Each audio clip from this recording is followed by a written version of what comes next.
There was a time when every great downtown featured a grand department store. New York had its Macy's and Gimbel's. Chicago had its Marshall Field's. Further west, smack dab in the middle of the Great Plains, Omaha, Nebraska had Brandeis. For a century, JL Brandeis & Sons ruled the department store market in Omaha. In its heyday, the symbol of the company's and the family's success was the 10-story downtown store, the grandest in these parts. Period advertisements billed it as the greatest store in the West. Nothing quite as elaborate as Brandeis could be found from the Windy City to the Rockies. Construction began in 1906, and the building opened in 1907. Originally 8 stories, it was built for the then astounding sum of $1 million. Later additions brought the building to its present 10-story height, including an Art Deco-style penthouse bungalow atop the 10th floor. So distinct was the store, it became a destination stop for anyone visiting Omaha. Its sheer size, fabulous amenities, everything under one roof selection, and first-rate customer service set it apart from the competition. It all began with the company founder Jonas Leopold Brandeis, or JL as he was called. Born in 1837, the Austrian Jewish immigrant was a tanner by trade in his native Prague. JL came to the United States in his late teens, part of a flood of immigrants helping settle the frontier. The first retail venture, the Fair, opened at 506 South 13th Street. By 1888, JL and his 3 boys were full partners when they rented a new site at 114 South 16th Street, calling it the Boston Store, then a popular name for retail outlets. The JL Brandeis & Sons name first appeared over the door there and would appear on building plates on all future Brandeis stores. Business soon outgrew that location, and in 1891, the family built a second Boston store on the northwest corner of 16th and Douglas, near what would become the anchor spot for the burgeoning Brandeis empire. JL was determined to succeed, and not even the total loss of the building in an 1894 fire could deter him. He built a new, larger, better store on the same site. JL drew attention with lighted store windows and illustrations and newspaper ads. Every Saturday, he released a dozen balloons containing coupons redeemable for free suits of clothes. Thus, from the very start, Brandeis was known as a pace-setter and innovator. As a savvy merchant, JL knew a prospering city and a Jewish community meant more goodwill and business for Brandeis. He established the first synagogue in Nebraska and actively worked to create a chapter of the Independent Order of B'nai B'rith, the Jewish fraternal organization. Fanny organized a sewing class for Russian Jewish immigrants and led efforts to establish the area's first Jewish hospital, Weiss Memorial, as a sanctuary from bias. More than just a flagship, the downtown Brandeis store was the center for commerce in the city. It's where people shopped and dined and caught up with friends or associates. It's where you went to be seen, where the bigwigs did their business, floated ideas, sealed deals, and made plans. The Brandeis name was not only synonymous with retail shopping, but with high living, power brokering, community building, and diverse business investment interests. This hometown involvement improved retail sales. Brandeis was viewed as one of Omaha's own. You know, I think the local ties, and it was kind of funny growing up because everybody you knew, or I knew, somebody in their family either did or had worked at Brandeis, you know, at one time. With George gone, Arthur's son, E. John, installed himself as president. His early immersion in the family business was interrupted when in 1917 he saw military service during World War I. He was assigned a machine gun unit at Camp Funston, Kansas, and later made inspections of aircraft production. After the war, he returned to the fold, opening Brandeis's New York office, from where he networked with big Eastern jobbers and traveled to European markets. E. John's disciplined habits found him writing and playing tennis almost every day. He was a regular at the Los Angeles Tennis Club. On the coast, he played partners including top pros and movie stars. When he wasn't recreating, he was off on one of his hunting jaunts to Africa, India, Alaska, or some other exotic locale. He was on safari in Africa when word reached him that the U.S. had entered World War II. At his request, he went back on Army active duty. By war's end, he made the rank of lieutenant colonel. He remained on reserve status for years afterwards. In line with post-war trends that made Americans more dependent on creature comforts, E. John, with Carl Lewis and Ed Pettis, now his right-hand men, began a modernization program that saw the installation of escalators and air conditioning. Responding to Americans' love affair with their cars and a tight parking situation downtown, E. John ordered construction of the 18th Street parking garage. Affordable vehicles and gas meant greater mobility, all of which led Brandeis to look at expanding beyond downtown. When Carl Lewis and Ed Pettis broached the idea of leasing land on the outskirts of Omaha at 72nd and Dodge for a future outlet, E. John approved the acquisition. Everyone probably thought they were nuts, as who's going to go outside of downtown, and and 72nd and Dodge was, you might as well be driving to California. Brandeis took the plunge in 1959, beginning construction of the $10 million Crossroads Mall, anchored by the first new Brandeis store in half a century. Crossroads opened in 1960 to lukewarm response. But then, gradually, it took off, and it became a $40 million store for us. The project set in motion an era of unprecedented expansion, including purchase of Gold's department store in Lincoln, Nebraska, and construction of a massive distribution center in West Omaha. Guiding much of the later expansion was Alan Baer, the next generation to rise to prominence in the Brandeis dynasty. Baer was an introspective eccentric whose austere, frugal, bargain basement taste fit his simple lifestyle. That would relish that he could resole his shoes 3-4 times. He would buy shirts in our bargain basement. He spent very little money on himself, and he had all the money in the world. He was very generous. Like we had some co-workers that weren't doing very well, and he would quietly pay their apartment rent.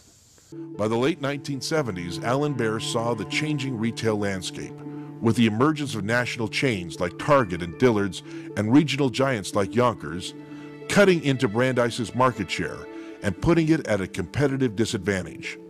The truth is, though, that the decision to sell Brandeis was done all by himself. Alan did that decision, and it took a great deal of courage for him to do it. The announcement made headlines. The downtown store's last closeout days drew huge crowds. Generations of customers and employees expressed their nostalgia. It was like losing a beloved family member or dear friend. To the end, Alan Baer, who died in 2002, searched for new endeavors to engage his inquisitive nature. And my dad was involved with everything you could imagine. Alan's hobby was business. He loved business. I think it was a classroom for him, both to be a student and a teacher. That solid foundation J.L. laid down, and that successive generations built onto, stood Brandeis alone, at the top of the heap among retailers and among the city's key leaders. All things have their time, and after a century of success, Brandeis left the scene. Except that it will never quite be gone. The building still stands. Then there are the memories that never quite seem to fade.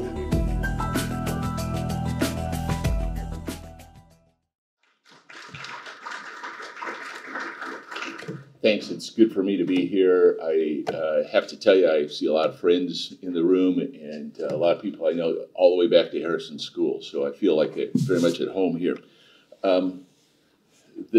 The video does a great job of kind of setting the stage and telling you a little bit about why Brandeis was important in Omaha, but it was a really significant situation in terms of thinking about just how many Jewish merchants in Omaha made a difference.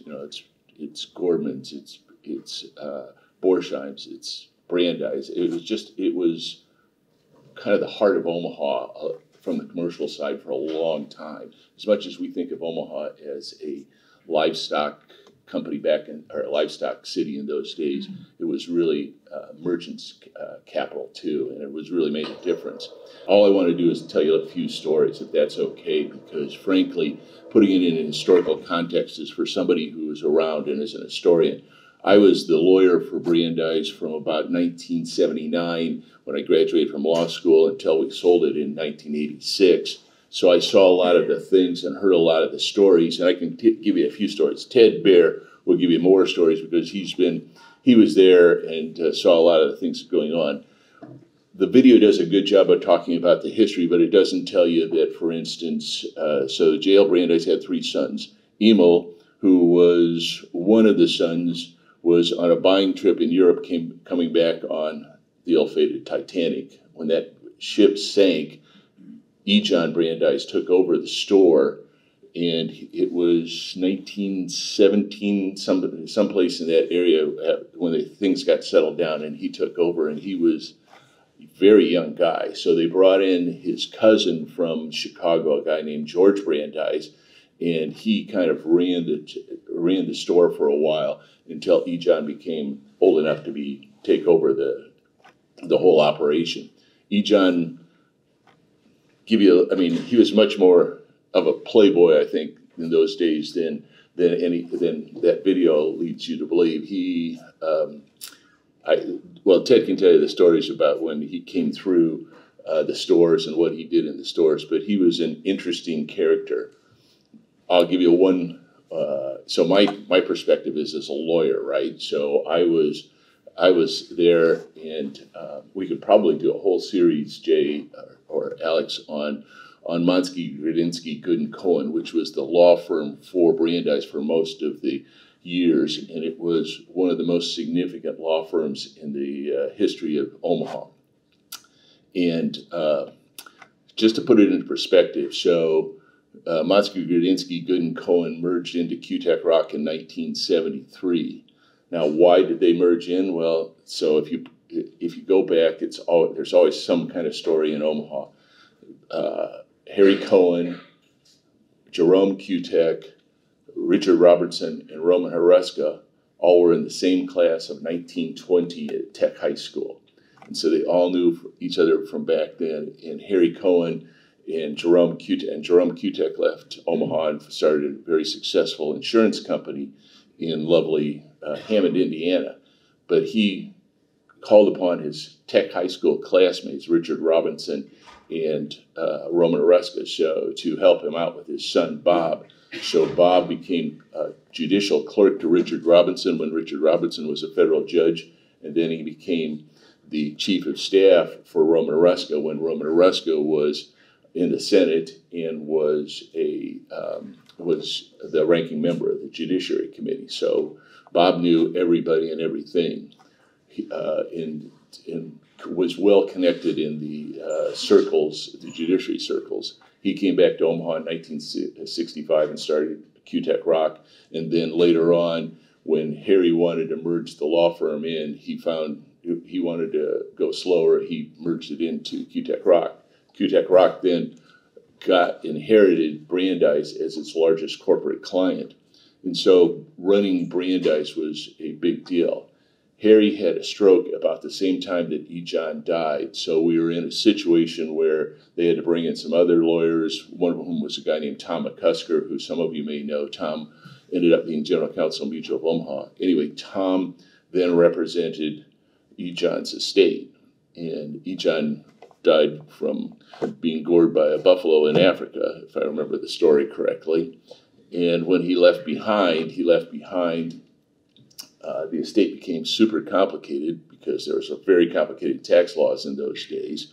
And the object of the game was to pass the company, control of the company, to his nephew, Alan Baer. That was a preordained, and John had worked with Alan for a long time to get that done. So then John got it done, but John also had a habit. He had a wife and he had a girlfriend, and the girlfriend insisted on codicils to the will, handwritten codicils to the will. So So at one point in time, one of our this is secondhand. I haven't done this firsthand. I wasn't there, but came in with a stack of napkins and hotel stationery and other things where there was codicils to the will handwritten out by E. John, so that she had a claim on the estate, and they had to negotiate all those claims down to the point in time where make sure that the intent of the decedent was taken care of. So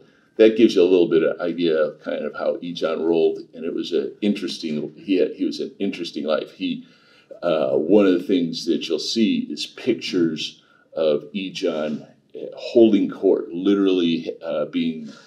When he came to Omaha, he would have lunches at the top of the Brandeis building in their not in their cafeteria, in their dining room, the executive dining room, and you would see him and Peter Kiewit and every one of the other leaders. They would all come because E. John was so important to the city of Omaha that when he came back, everybody kind of gathered and talked to him, and he would hold court. He was truly one of the leaders of the city of Omaha at that point in time.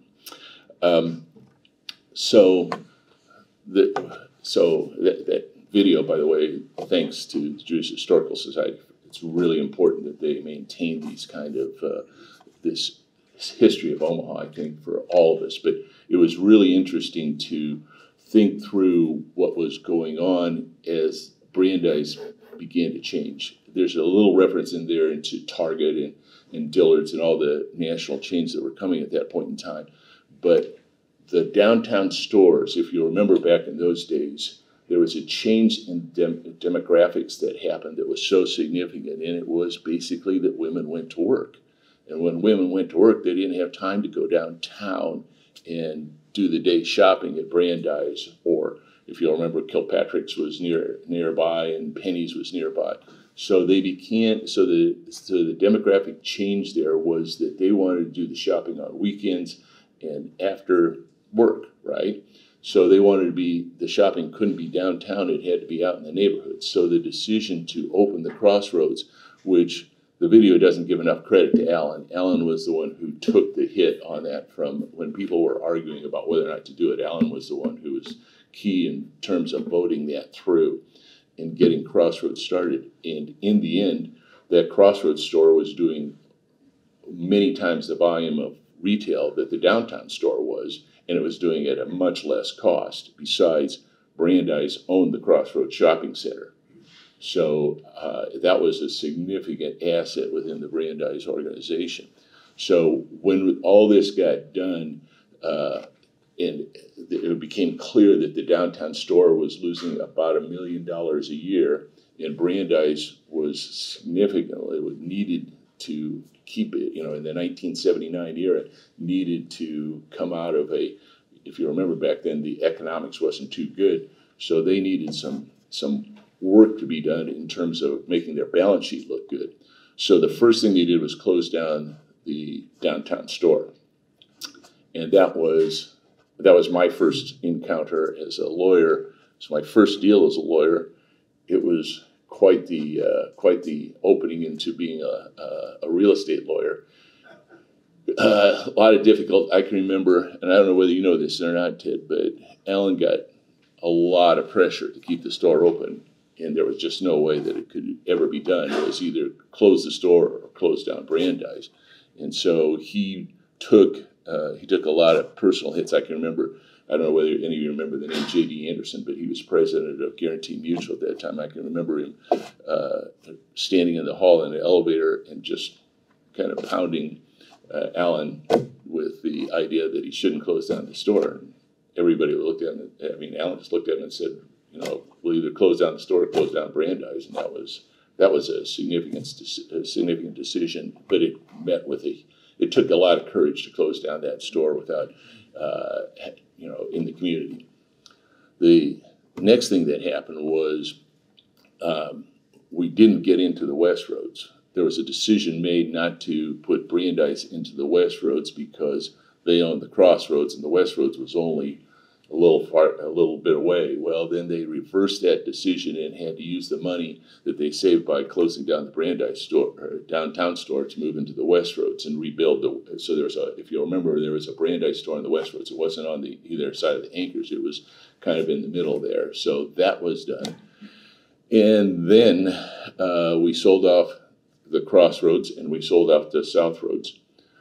The decision that there was a board of directors meeting, which was kind of an advisory board because Alan really kept the stock close, but he had an advisory board get together and basically they said, you know what, you need to sell the Crossroads in order to make sure the balance sheet looks good, because it was a tough economic time and retail was changing very, very quickly. So the decision was made to sell the Crossroads. That in turn, when they sold it to Simon out of Indianapolis, that in turn led to the Crossroads having the Dillard store added in. And when that happened, then that led to a significant slowdown in how things were going for all Brandeis, because now there's a new competition in. This is a long story, and I don't mean to be wasting anybody's time on telling all this stuff, but the eventual decision to sell Brandeis then came down to Alan talking to Ted. I know this happened, that Ted and John had a meeting with Alan the night before and on a Saturday night, and then he called me on that Sunday morning and said, we're going to sell Brandeis. And I was about to go out and jog, and I said to him, "You're kidding." And he goes, "No, if I was kidding, I would have waited to call you until later in the day." And I was like, wow.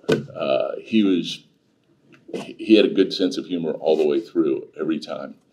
Any case, so then we sold Brandeis, and it was a decision as to whether it was Yonkers or Dillard's that would buy us. And Mr. Dillard came in, and we had a big meeting at the top of Q-Tech Rock, and we had a whole discussion, and they made an offer, and then Yonkers came in, and they made an offer. And I'll tell you, one of the interesting things was that the president of Yonkers used to work for the senior vice president of Brandeis.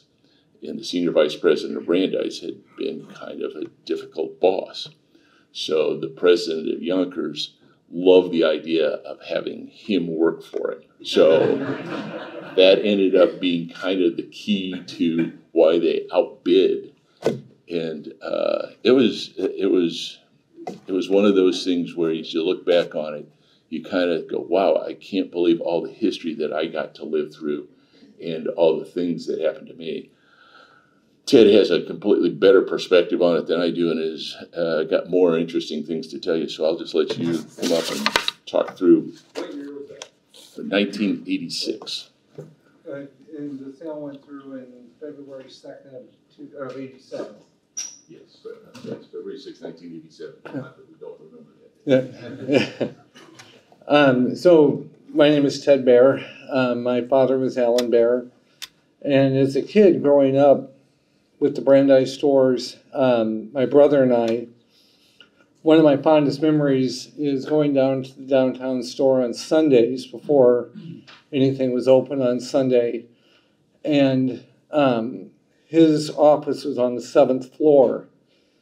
So my brother and I, and it was just pitch black in there because the store was closed. And so there was some emergency lights on. And so we'd be goofing around, and all of a sudden you'd go around a corner and there was the emergency light was on, and it happened to be a mannequin. And you go around, it's like, oh my God. You know? But it was just things that we got to do as kids, that memories with my brother. And but just the downtown store on the 10th floor, some of the things that they would do in the holiday season, like I think this might have been the last one. They had the Willy Wonka and the Chocolate Factory, and they set it up, and it was it was supposed to be a boat ride. It wasn't really a boat, but remember the Chocolate River from the movie. And the way they did it, it was like they weren't trash bags, but it was that same material, that plastic, brown plastic, and they just ran water over it to make it look like a chocolate river. It was so cool back then, especially as I wasn't a kid. I was, I think, 19 or 20, but to see little kids and seeing their faces and all the animation that went with it, and not video animation, but actual, I don't know the correct term, not robots, but animated, I don't know what you call them, but figures. And just seeing little kids' faces and the amazement. And Brandeis, there was a lot of fun stories. There was some, I remember when Steve and I were talking last week about this, and one of the things I remember when the stores did start staying open opening on Sunday, except during the holiday season. Excuse me. We got a lot of nasty phone calls. My dad did for what are you doing, being open on Sunday, and we had to change our phone number a number of times. I remember that, but then Ejon in I think it was it was during Watergate. It was 71 or 2 when he got gored by the water buffalo. He was a big game hunter, and he had shot a buffalo and went over. I'm not a hunter, but from what I've been told, you don't go over and make sure it's dead from close up. And he thought it was dead, and it wasn't, and it got up and gored him. And they're somewhere in Africa, in the bush, I think is what out in the middle of nowhere. So my dad had to fly over to where, I don't remember what city in Africa, but it was about at that time in 1972, I think it was almost a day and a half trip to get there from Omaha. And by the time he got there, Ejon had a day and a half ride in the back of a truck from out in the wherever, the jungle, or it wasn't really a jungle, but the bush, whatever they called it, in the back of a truck with the people that were helping him in the hunt. And this is kind of a off color, but he had to use the restroom. So they help him go to the bathroom, and they're driving in this truck, and the person that helped him, it's in a cup, and he throws it out, and of course he throws it into the wind. So it all comes back on all of them, but that's just one of the goofy things that probably happened. But it was very interesting. And if you think about downtown Brandeis, and at that time, in 1960, there were no malls, or very few malls in all of the United States, and Crossroads was the first in Omaha. And that's why downtown stores were so big and had so much stuff going on, because they were a mall. If you think about it, Brandeis at the downtown store in its heyday sold everything. They sold cars, they sold tires, insurance, everything you can imagine that you could go to a mall for. You could go to a one-stop shop at a downtown Brandeis or Macy's or wherever you were, and that's how you did business. And then in the 60s, when malls started coming out, they didn't need to have a 3 or 4 or 500,000 square foot store. You could do an 80,000 square foot and have 2 or 3 of them or 4 of them as anchors, and then have all the other stuff in the middle. And that's how malls really started. And that was the big stores like the downtown Brandeis started to fade away, because there was more, you could add more in the malls, and there were different companies, and it's just, anyway, that was kind of the downfall of downtown Brandeis, was Crossroads. So, but in a good way too. But are there any questions about Brandeis? Did the Brandeis Theater building, did that have retail space in it too? I don't think so, but it was long gone. I never was in it, so I don't. Do you know? It was torn down for the parking garage, so that was. But yeah, that was to Ted's earlier point. You had a theater there too. I mean, everything was within one block of that downtown store, and the underground tunnel to Penny's, and everything was, it was kind of a mall, but, you know, what we think of as mall now. You could get from the Brandeis store all the way to, at the time, the Hilton Hotel, all underground. So you would go through Penny's and Woolworth and Yonkers and what else, Sears, all through the, underneath the street. Yeah, can you talk a little bit more about the sale of Brandeis and what happened after the sale with the stores and how that integration worked, you know, after the acquisition? So after 87? Yeah. So, so after the store closed, we started Allen Bear and Associates, my dad and I, and there was another person, Helmut Dahlke. Steve Saline was a big part of all of this also, and we had a bunch of different companies and literally it was almost like a miniature Brandeis, but without a big building. From hockey, we had a travel agency, we had food, we did the concessions at Exarban. We also did Brandeis Catering.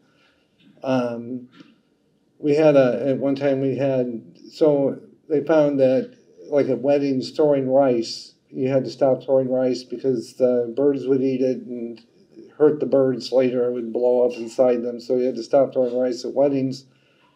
So on the West Coast, there was an idea they would let butterflies go, which was beautiful and great. So we started to do that here in the summertime. Well, butterflies don't do well in cold weather. So it's a kind of a seasonal business that we found out the hard way. It's not a very hardy animal in February. But we did just about everything that you can imagine. The Reader newspaper, a soccer team. Alan's goal was to have the whole left side of the letterhead have various companies on it from top to bottom. So he did it. And then we got the right side done too, I think. He was a serial entrepreneur, no question about it. You comment on the Sunday issue. I think I remember years ago at Durham seeing a headline on a paper that it was perhaps Brandeis was the last business to open on Sundays. There was some big, I mean, up until then, stores just are not open on Sunday. So that would have been late 60s, early maybe 1970. And I'm not sure on that with your question. I can't answer that. I just remember it happening. I don't. You got the phone calls. Yes, we got a lot of phone calls. Two questions. Did you work at Brandeis, and if so, what was your role there? And then after the merger, after the sale to Yonkers, how did Yonkers treat the Brandeis employees, and what was the transition like? So yes, I did. I started working at the Crossroads in 1974. I worked in the Crossroads cafeteria on the dish machine was my first job, and then I worked from there I was what they called a floater stock boy. So I worked in every department. I think the only one I didn't work in was women's and men's shoes, because those were leased departments.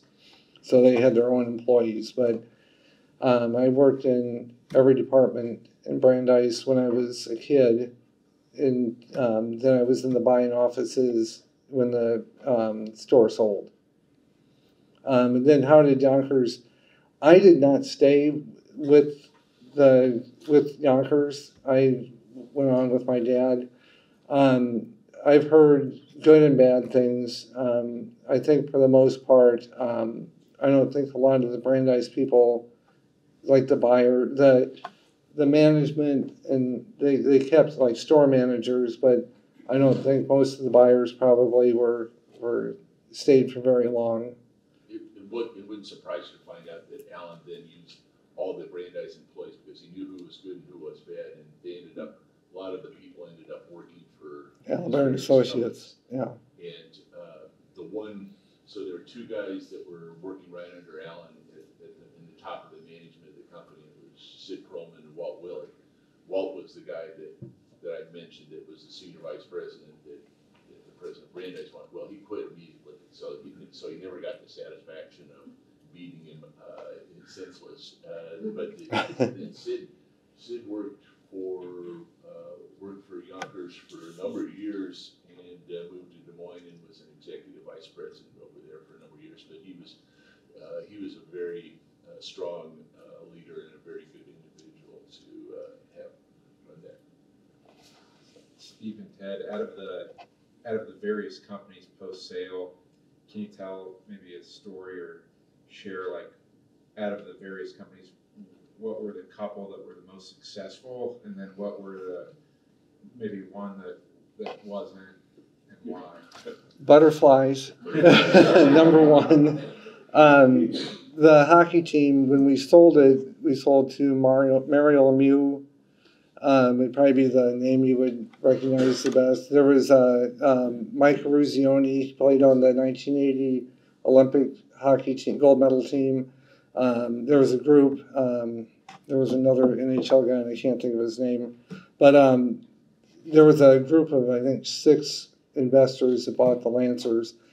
So that was kind of neat to meet these guys coming in, and they were all very nice people.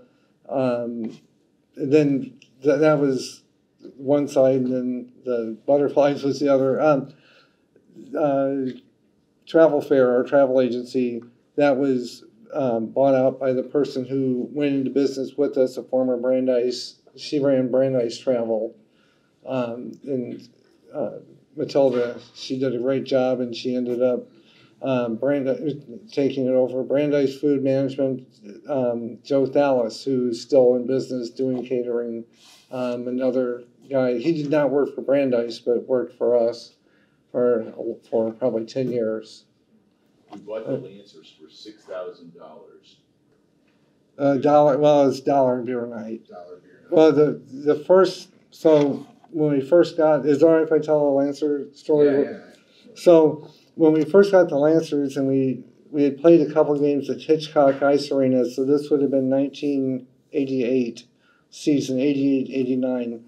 And our first, I think, 8 games were at Hitchcock Ice Arena, which is a nice ice arena, ice rink, but it's not a great place to go watch hockey. So we went from there into Exarban, which held roughly 6,000 people. And the first night we sold out. In fact, Steve is helping. We're all out there.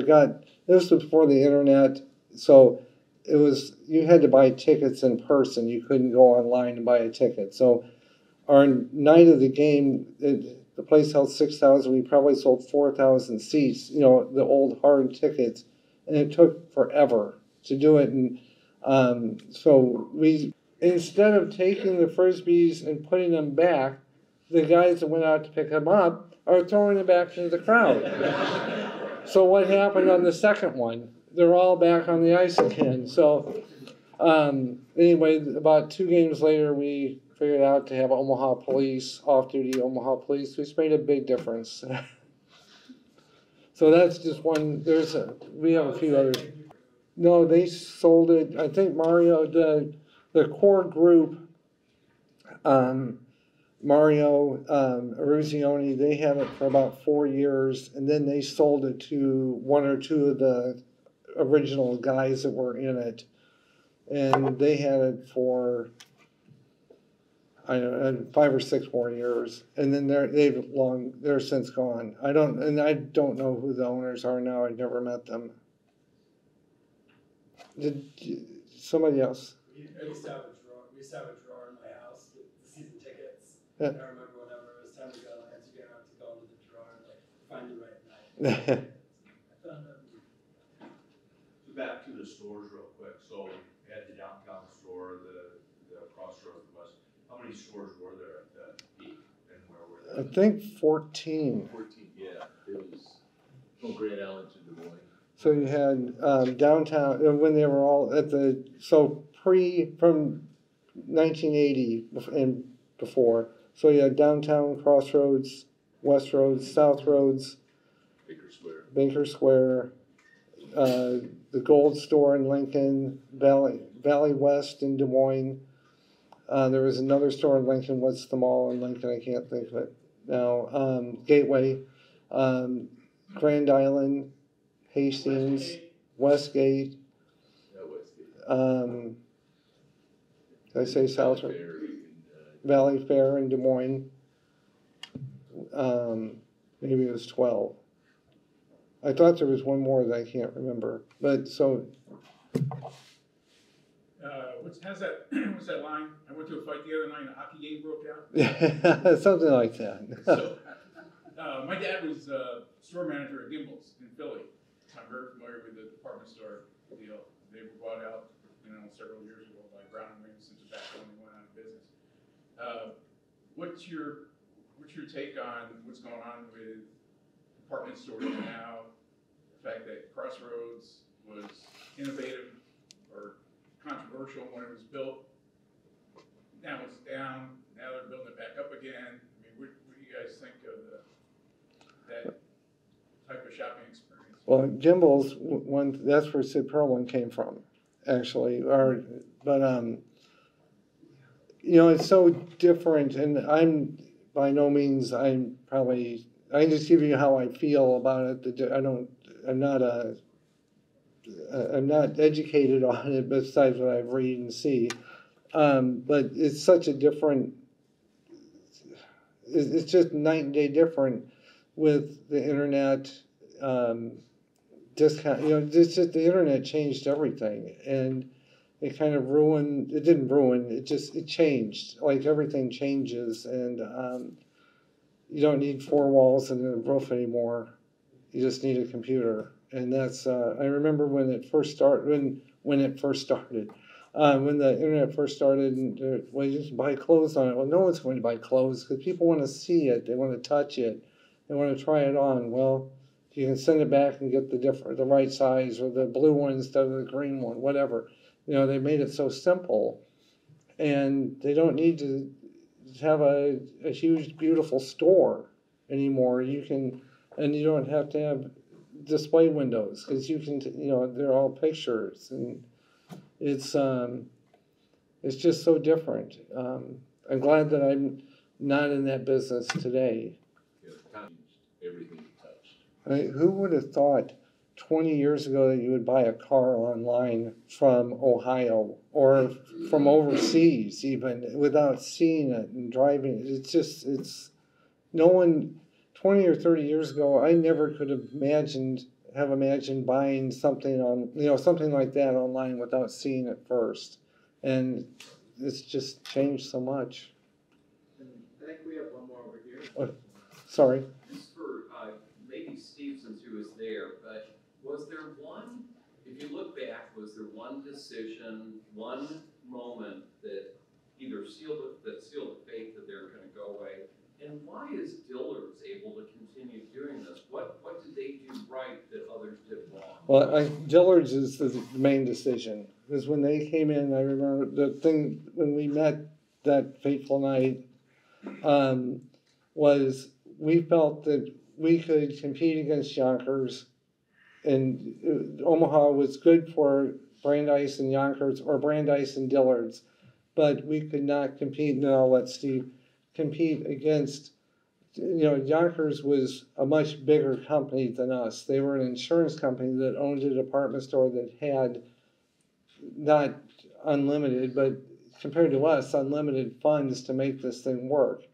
Dillard's was, at the time, I think they were the largest in the country, or second largest, and we could not compete against two of them. We could against one, but two of them, and that was the main decision I remember talking about. I'll let Steve. So the magic of